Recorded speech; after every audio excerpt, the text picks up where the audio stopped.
I felt that marketing was most closely aligned to the needs of the customer success team because we have the website, because we own webinars, because we have access to the CRM, where everything that we're doing touches what customer marketing does.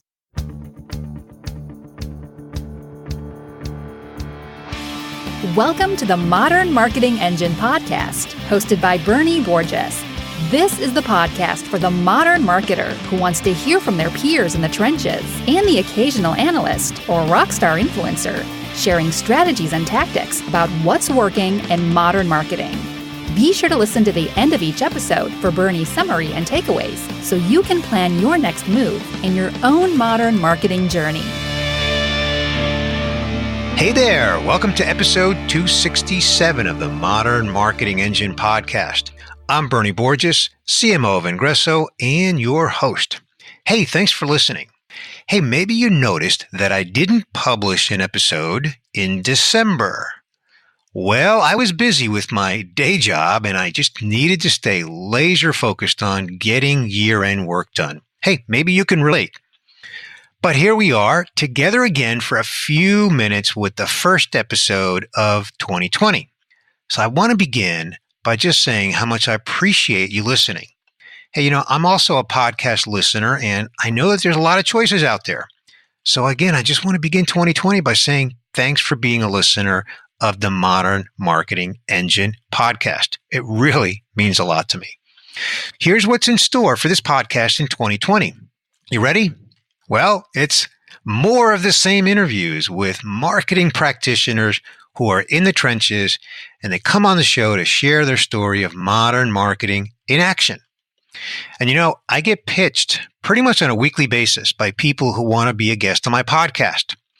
And if you're a marketing practitioner in a corporate setting, not an agency, and you've got a story to pitch me, hey, I welcome your pitch. So the best way to pitch me is the following. It's pretty simple. First, connect with me on LinkedIn. Pretty easy to find. I'm Bernie Borges, and my last name Borges is spelled B as in baseball, O-R-G-E-S as in September. Okay? So connect with me on LinkedIn, then just send me a brief message describing the topic that you want to cover. Now remember, I don't interview agency people, and hey, nothing against them. I just focus on showcasing corporate people.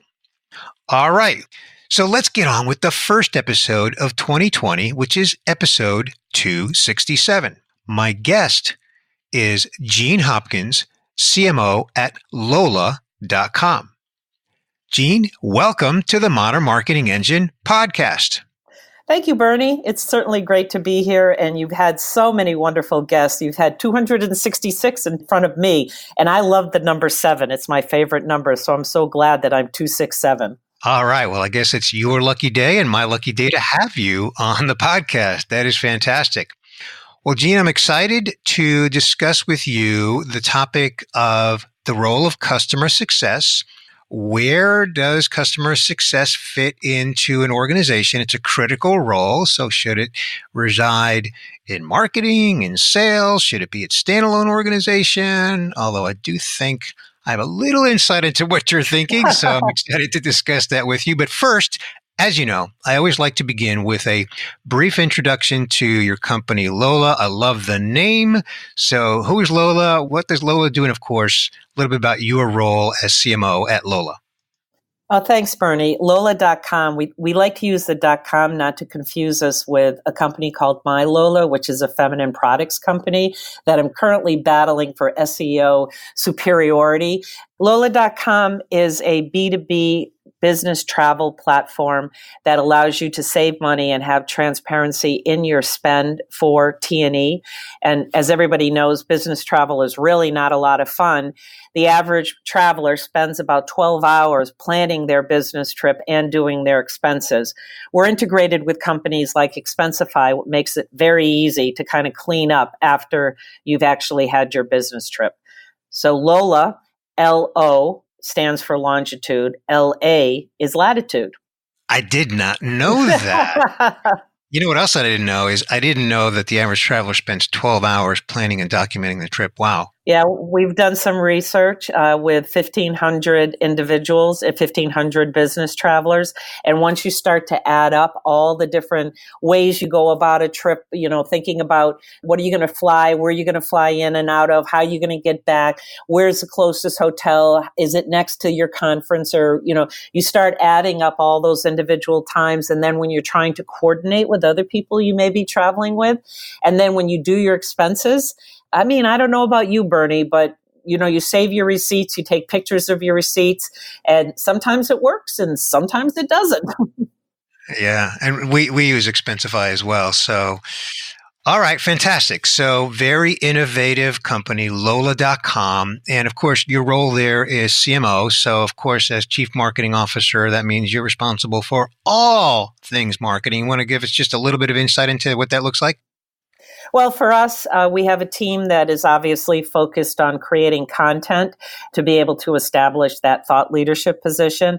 We create demand for the sales organization. We do co-marketing with other companies, like think about partnerships with a company like Expensify.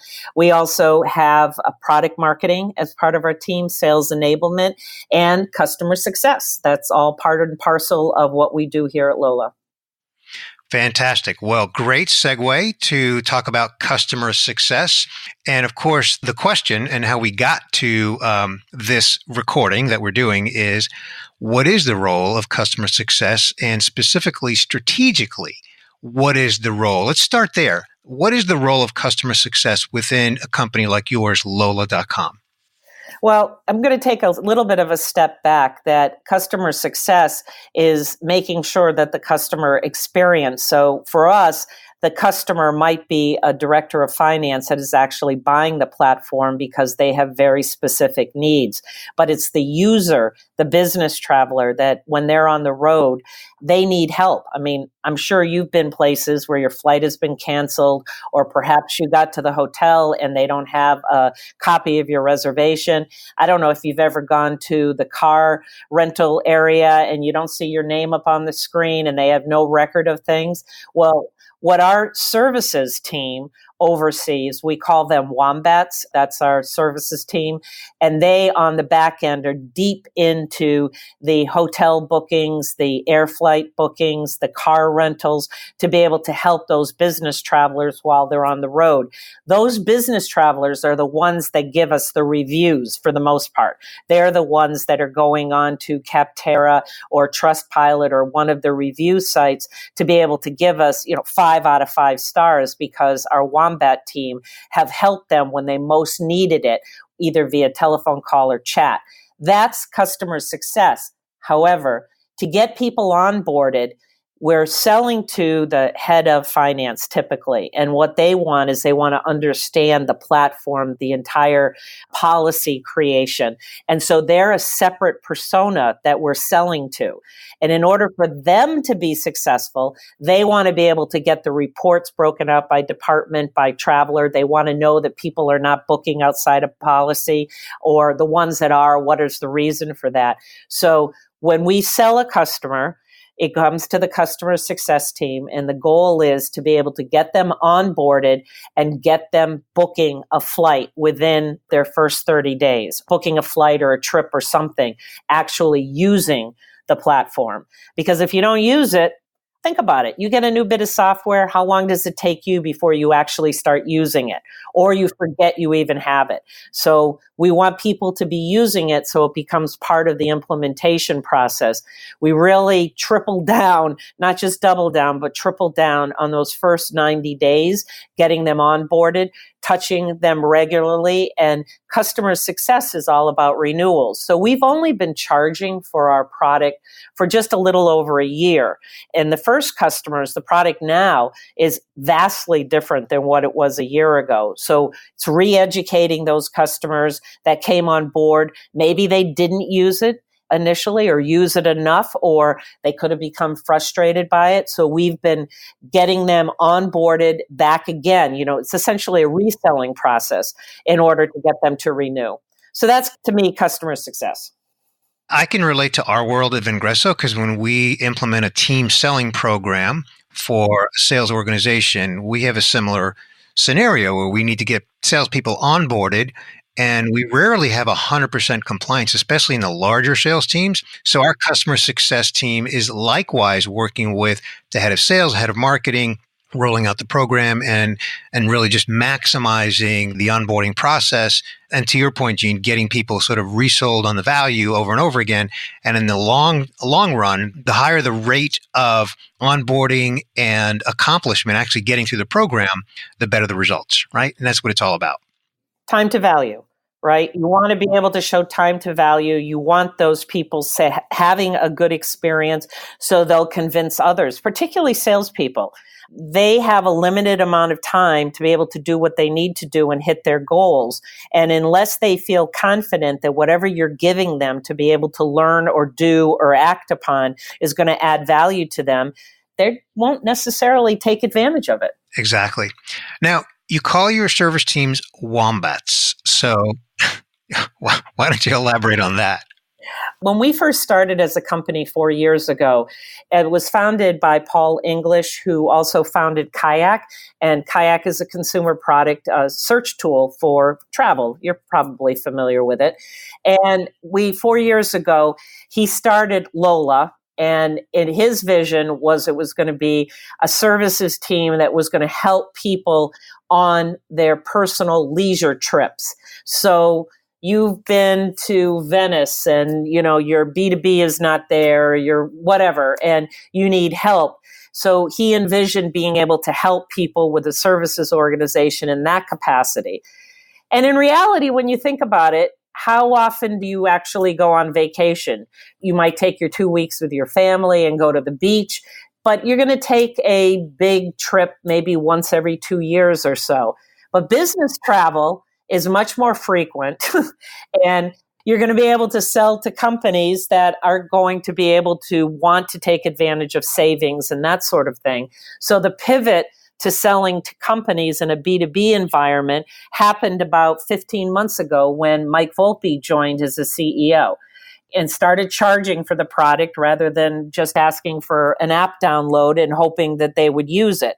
That's part of the process. So the selling process encourages them to be users, but also customer success to be users, because what we try to show the finance team is how we're saving you money.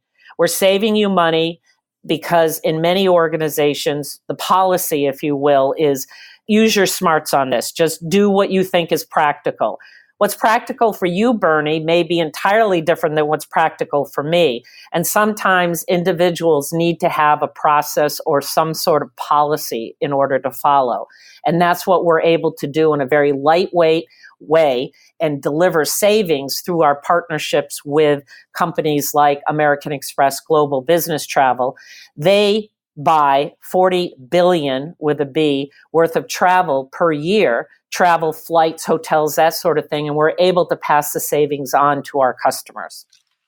So now customer success resides within marketing in your organization, right, Jeanne? Yes. Okay. Why is that? Well, I asked for it, and it became apparent as, you get to 100 customers, you get to 200 customers, and we also sell through our channel partner, Global Business Travel, as well. We sell through them, and so there's a channel partner, and you have to onboard those customers, and they have questions, and it's a different sales team because it's associated with that organization, and then we have the direct sales force. And as a marketer, on one level, I always want to be attached to revenue. I always want to have a number on my head, and I want to be able to show that I'm not just an expense, that I can also generate revenue. So that's important to me. But it also became important because many marketers don't spend enough time on customer marketing. Many marketers over the years have been focused so much on prospect marketing that they kind of forget that customers are very important. No matter how many statistics show you need to be able to do this, it's 5 times harder to bring on a new customer than make your existing customer happy. But it's part of its communication, reselling. And in our case, one thing that happens is that the champion, the internal champion, could have been an office manager, could have been an executive assistant, and they left. They left the company. And so you want to make sure who's the champion there, because when you inherit a new bit of software that you don't know anything about, or if it takes extra effort, your champion can stop using you. And I felt that marketing was most closely aligned to the needs of the customer success team, because we have the website, because we own webinars, because we have access to the CRM, where everything that we're doing touches what customer marketing does.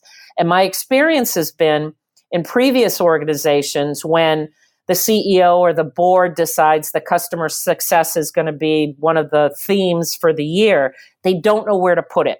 They don't know where to put it. They know that it's necessary, but then sometimes it ends up in product, sometimes it ends up in sales, sometimes it ends up in technical support. And yet none of those organizations have the power that the marketing organization has in being able to reach the customers and to be able to solidify a communication calendar cross-organization. We'll be back in just a moment with the rest of my conversation with Jeanne Hopkins.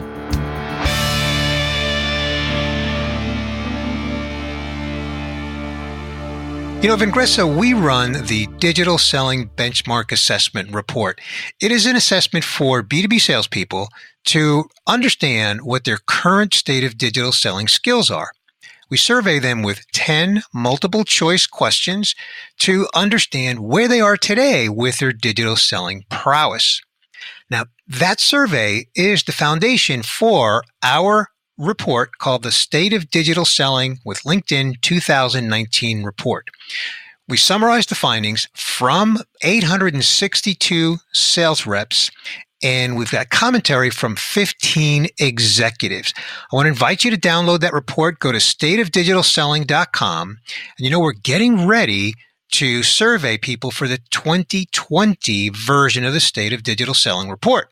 That'll be available early second quarter of 2020. But before you get ready for that, and you can participate in that if you like, stay tuned for more on that. Make sure that you get the 2019 State of Digital Selling report. Again, go to stateofdigitalselling.com to get that report now.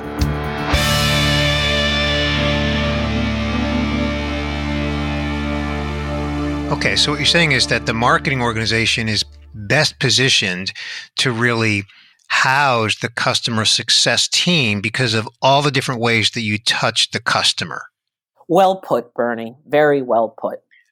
Okay.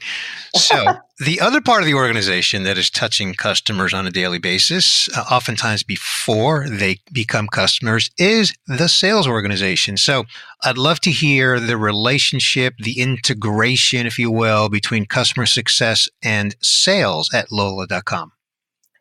So yesterday was the last day of the month, and I sit with my customer success team, and it was a nonstop visitation from the direct sales team, making sure that such and so customer was going to be onboarded, or if there was going to be any churns from maybe we had a trial and we weren't able to get them onboarded correctly. Sometimes people sign up for a contract and then they just go totally dark.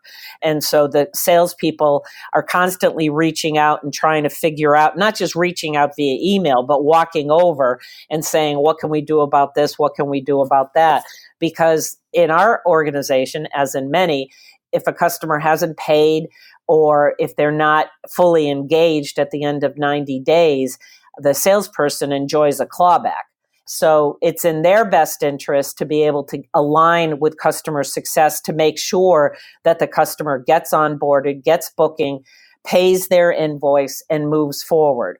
And that alignment, actually, the members of the customer success team, I pulled from the direct sales organization. So they had the selling skills, they have a travel industry knowledge, they have intimate knowledge of Lola.com.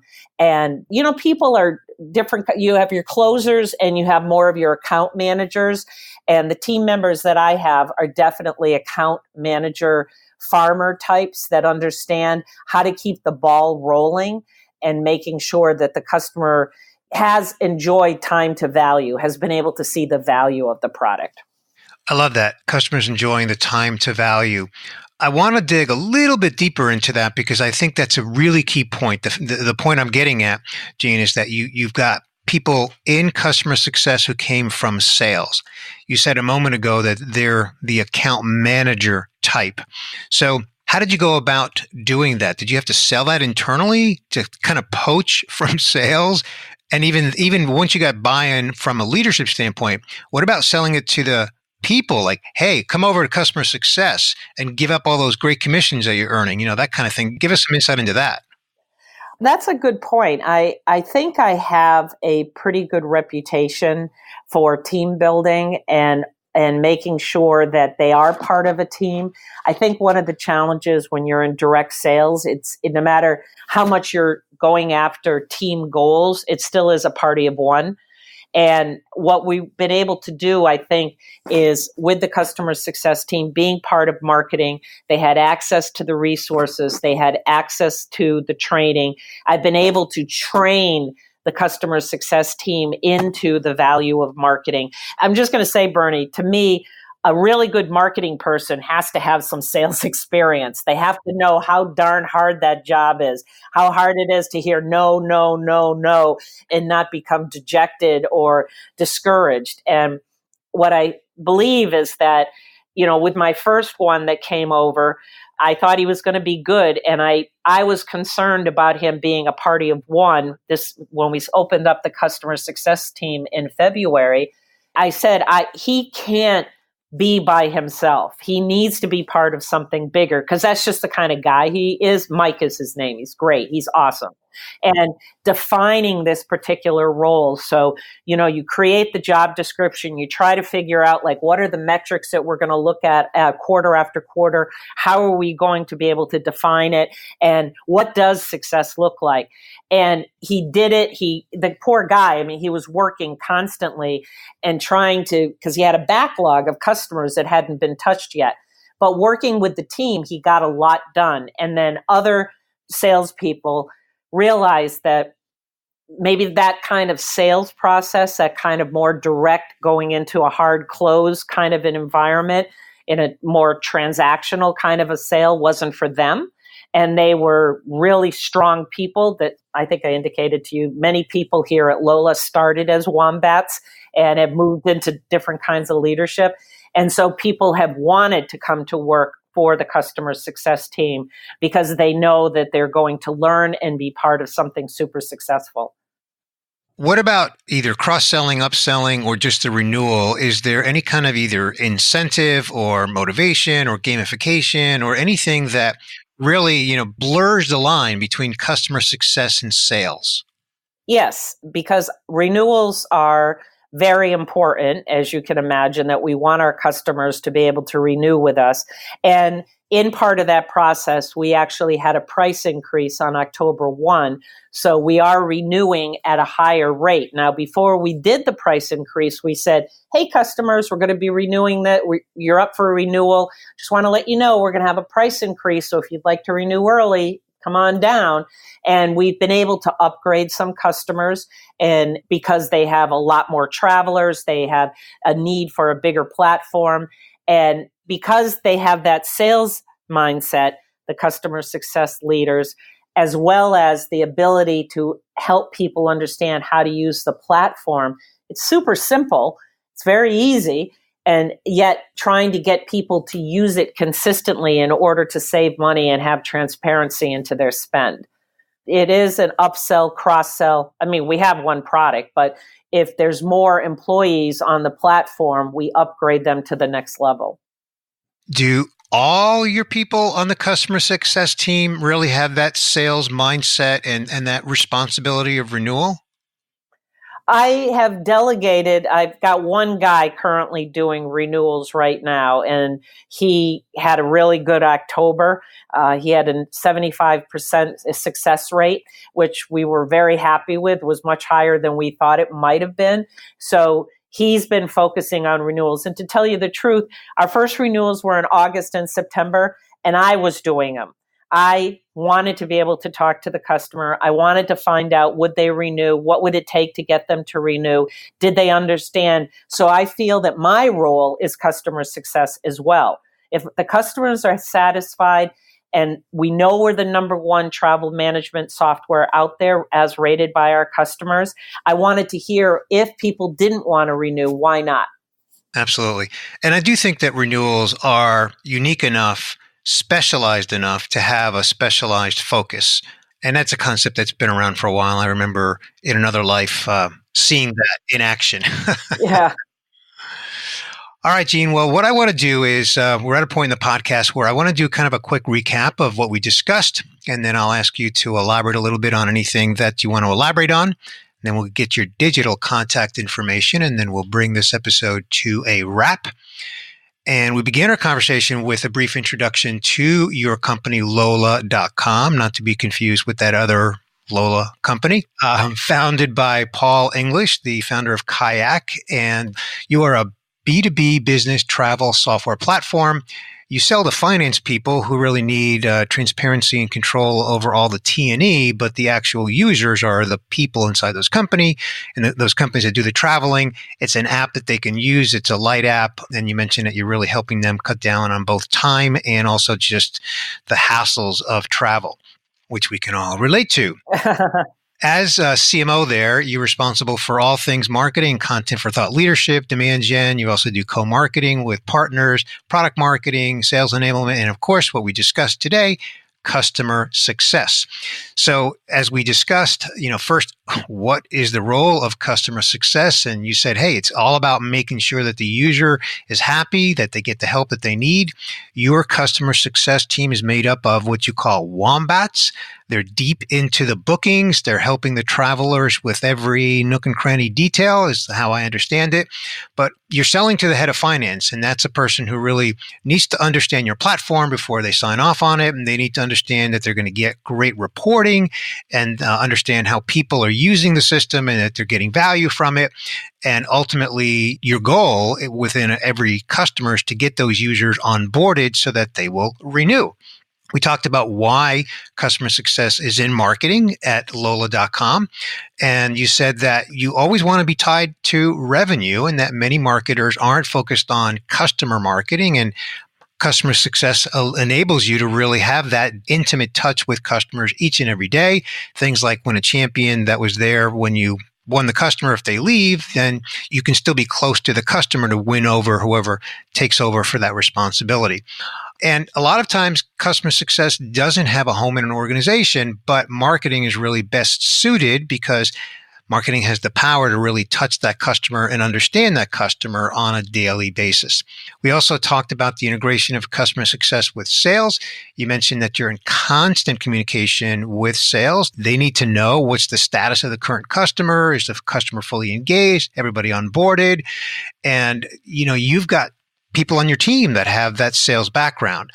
You said they're mostly the account manager type. They're not transactional, so they really understand that customer time to value concept. And you've trained them on the value of marketing. In fact, you mentioned that the first salesperson that came over, once he was onboarded, he was able to really understand the value of those customer touch points and not really having that transactional mindset. Again, as we discussed, renewals is the name of the game for you. In addition to new sales, it's all about the renewal. And so really making sure that the customer success people have that sales mindset, adding value all the time, but that sales mindset focused on the renewals is really important. And you even mentioned, Jeanne, and this is really impressive, that you're also doing renewals because it gives you that firsthand experience of understanding why customers will or would not renew. So I'll leave my summary there. Is there anything that you would like to add? Well, that was pretty amazing, Bernie. I have to tell you, you took copious notes and you really synthesized everything. I feel like, boy, there's a deck right there. That's all I have to do is just take each of your punchy thoughts there and build a deck, and I've got something awesome. But no, that's about it for now. It's a lot of ground to cover, and I really appreciate the opportunity to be able to share it with you. Well, thank you, Jeanne. I have to say, I'm really impressed with what you're doing. It's an innovative business model, and it's an innovative approach. Customer success teams, of course, there's nothing new in the function, but the way you've got it so deeply ingrained in the sales model and, your point about being tied to revenue is really, really terrific. So thank you for just coming on the show and sharing all of that thought leadership with us. So before we go, I want to tell my listener, where can people connect with you online, connect with you specifically, Jeanne, and also just learn more about Lola.com? Well, if they want to send me an email, it's Jeanne, Jeanne, at Lola.com. I'm also on LinkedIn, Jeanne Hopkins, and Twitter, Jeanne Hopkins. It's kind of boring, but there you go. But I welcome the opportunity to be able to share any information that would help people become less pained in their business travel situations. Fantastic. And I have to laugh at myself by asking you, how can people learn more about Lola.com when it's the answer's in the question?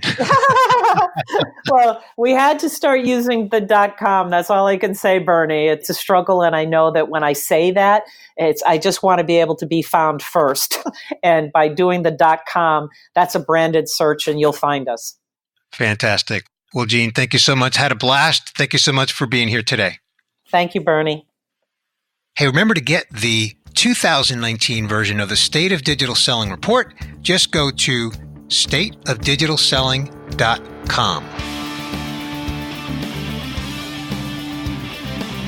This wraps up another inspiring episode of the Modern Marketing Engine podcast.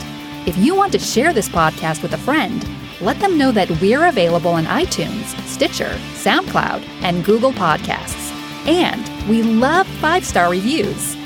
If you are not subscribed yet, please hit the subscribe button on your favorite podcast player so you don't miss an episode. You can read the show notes for each episode at vengresso.com.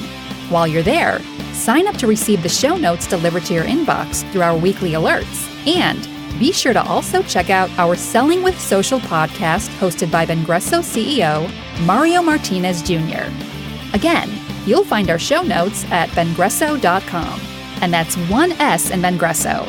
Tune in again next week when Bernie Borges brings you another inspiring interview to help you thrive on your modern marketing journey.